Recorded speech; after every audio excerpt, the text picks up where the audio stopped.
આ તરફ ગુજરાતની ત્રિદિવસીય ચિંતન શિબિરનો પ્રારંભ થયો છે। ગુજરાત સરકારની આ ત્રિદિવસીય ચિંતન શિબિર જે વલસાડના ધરમપુર ખાતે મળી રહી છે।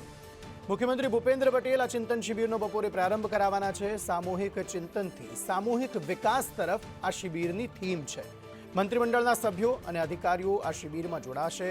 241થી વધુ ઉચ્ચ અધિકારીઓ ચર્ચા વિમર્શ કરશે। ગુજરાતનો વિકાસ કરવા માટેનો રોડ મેપ આ ચિંતન શિબિરમાં તૈયાર કરાશે।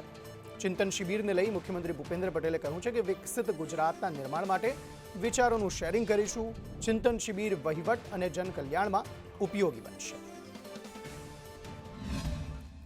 આ ચિંતન શિબિરનો ધ્યેય વર્ષ 2047 સુધી કેવું ગુજરાત હોઈ શકે છે તેનો રોડમેપ તૈયાર કરવાનું છે। સામૂહિક ચિંતનથી સામૂહિક વિકાસ ગુજરાતની થીમ છે એ આ ચિંતન શિબિરની છે, જેમાં સમગ્ર કેબિનેટ ઉપરાંત 241 જેટલા વરિષ્ઠ અધિકારીઓ જે છે તે હાજરી આપવાના છે અને ચર્ચા વિમર્શ કરવાના છે। આજે બપોરે તેનો પ્રારંભ થવાનો છે। રાજ્યના વિકાસને વેગ આપવાનો આ ચિંતન શિબિરનો હેતુ છે, એક રોડમેપ તૈયાર કરવાનો કે કઈ કઈ રીતે વધુ ગુજરાતને વિકસિત કરી શકાય।